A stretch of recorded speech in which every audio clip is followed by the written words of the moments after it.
সবাইকে জানাই happy Christmas. আজকের দিনে তো ফ্রুট কেক তো খেতেই হবে, তাই না বলো?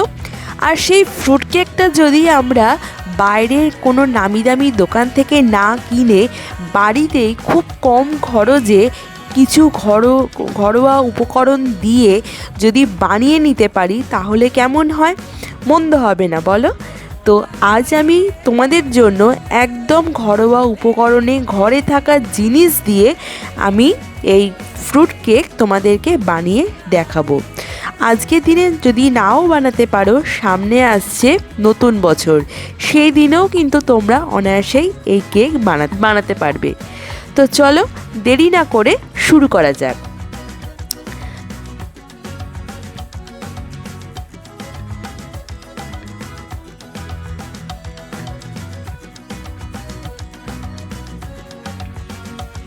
ফ্রুট কেক বানানোর জন্য আমি এখানে বাড়িতে থাকা যে চায়ের কাপ সেটা নিয়ে নিয়েছি। সেই চায়ের কাপে আমি 1 কাপ চিনি নিয়ে নিয়েছি। চিনিটা দিয়ে আমি এখানে চিনির একটা ক্যারামেল তৈরি করে নেব। তার জন্য একটা প্যান বসিয়ে নিয়েছি। প্যানটা একটু গরম হয়ে গেছে, চিনিটা দিয়ে দিলাম। চিনিটাকে হালকা করে ছড়িয়ে দেবো। গ্যাসের ফ্লেমটাকে কিন্তু একদম লোতে রাখতে হবে। যদি বেশি বাড়িয়ে দাও তাহলে কিন্তু চিনিটা পুড়ে যাবে আর ক্যারামেলটা ঠিকঠাক মতন তৈরি হবে না। তো একদম গ্যাসের ফ্লেমটাকে লোতে রেখে এই চিনির ক্যারামেলটা তৈরি করে নিতে হবে। তো আমি দেখো এখানে প্রায় 15 থেকে 20 মিনিট সময় নিয়ে আমি এই চিনির ক্যারামেলটা তৈরি করে নিচ্ছি। আস্তে আস্তে সময় নিয়ে ধরে ধরে কিন্তু চিনির ক্যারামেলটা তৈরি করতে হবে। দেখো 15-20 মিনিট পর তোমাদেরকে দেখাচ্ছি চিনির ক্যারামেলটা কত সুন্দরভাবে আমাদের তৈরি হয়ে গেছে, কত সুন্দর লালচে বাদামি একটা রং এসছে। এবার ওই একই কাপের মাপ নিয়েই আমি 1 কাপ পরিমাণে এমনি নর্মাল জল আমি এর মধ্যে দিয়ে দেবো। জলটা দিয়ে দেওয়ার সাথে সাথেই দেখতে পাচ্ছ চিনিটা কতটা ডেলা হয়ে গেছে। এই পর্যায়ে এসে কিন্তু একদম ভয় পাবে না। এই গ্যাসের ফ্লেমটাকে একদম লোতে রেখে আস্তে আস্তে আস্তে আস্তে আবারও নাড়াতে থাকবে। তাহলে দেখবে চিনিটা আবারও এই জলের সাথে মিশে যাচ্ছে, গলে যাচ্ছে। দেখো আরও আমি 10-15 মিনিট আমি এইভাবেই নাড়িয়ে নাড়িয়ে দেখো একদম কিন্তু চিনিটাকে গলিয়ে ফেলেছি। আমাদের এখানে চিনির ক্যারামেল একদম তৈরি। এবার এই চিনির ক্যারামেলটাকে একটু ঠান্ডা করে নেব, একদমই ঠান্ডা করে নিতে হবে। তা এটাকে আমি সাইডে রেখে এবার চলে আসি মেন উপকরণের দিকে। তার জন্য আমি একটা বড় বাটি নিয়ে নিয়েছি। বাটির মধ্যে আমি 2টো ডিম ফাটিয়ে নিয়ে নিচ্ছি। ডিমের জায়গায় তোমরা যদি ডিম ছাড়া যদি করতে চাও তাহলে ওই একই কাপের মাপ নিয়ে 1 কাপ টক দই কিন্তু ব্যবহার করবে। আর ডিমটা যদি ফ্রিজে থাকে, ফ্রিজ থেকে কিন্তু 1 ঘন্টা আগে বার করে রাখবে। তারপর একটু নর্মাল হলেই তারপরে এখানে ব্যবহার করো। তো টক দইয়ের ক্ষেত্রেও তাই, টক দই যদি ফ্রিজে থাকে টক দইটাকে একদম নর্মাল করে তারপরে এখানে ব্যবহার করবে।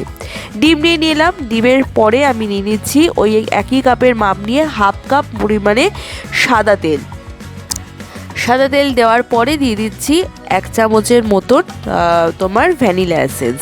এই 3টে উপকরণকে ভালো করে আগে মিশিয়ে নেবো।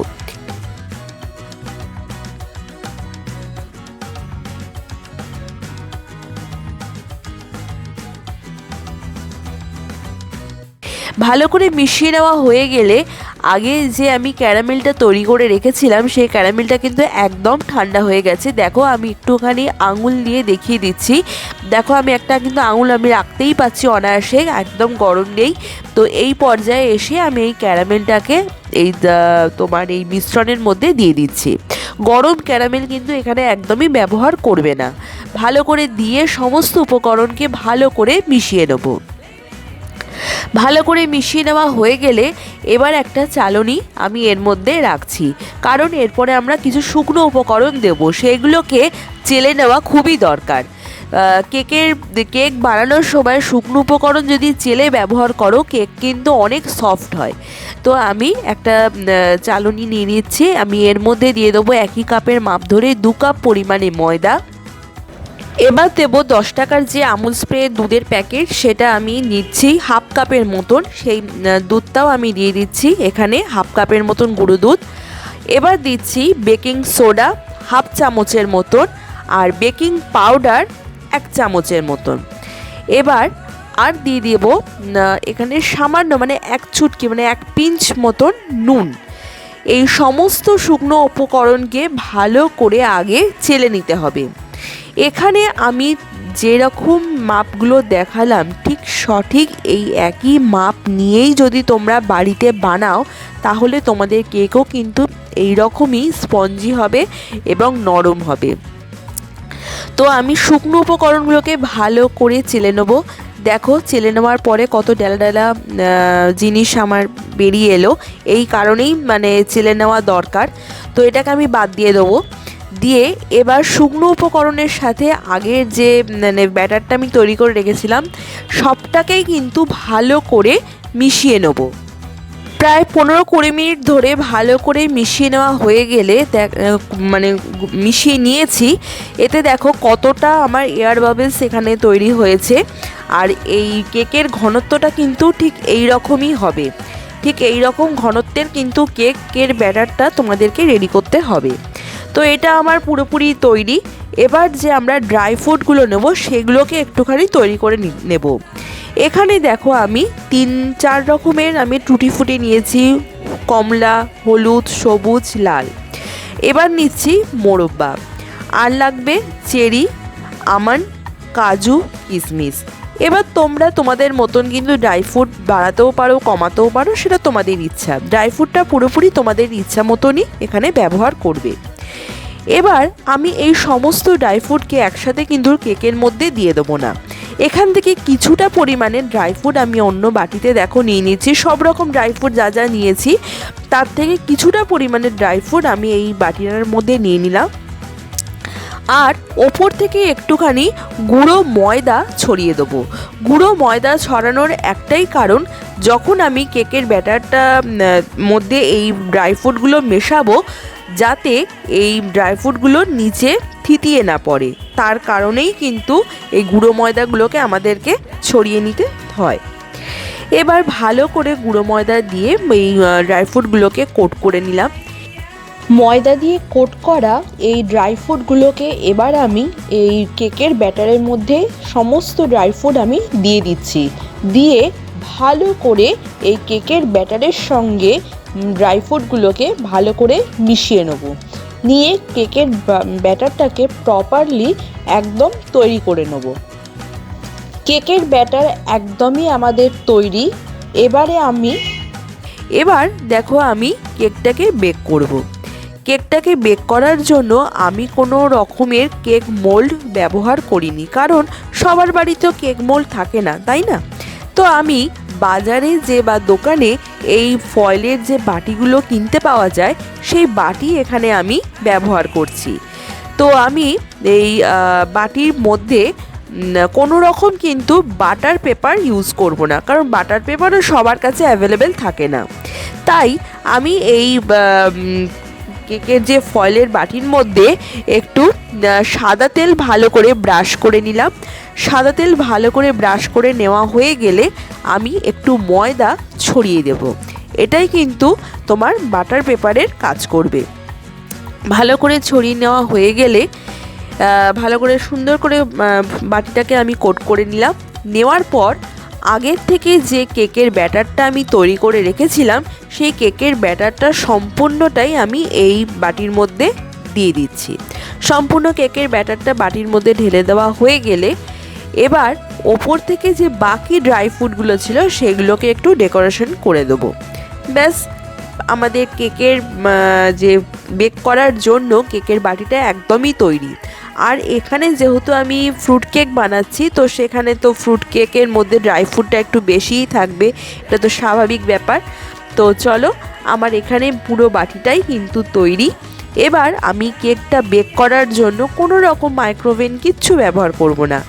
একদম ঘরোয়া উপকরণে দেখো একটা বড় ধরনের গামলার মধ্যে একটু জল নিয়ে আমি একটু স্টিম করে নিয়েছিলাম, জলটাকে একটু ভালো করে গরম করে নিয়েছিলাম।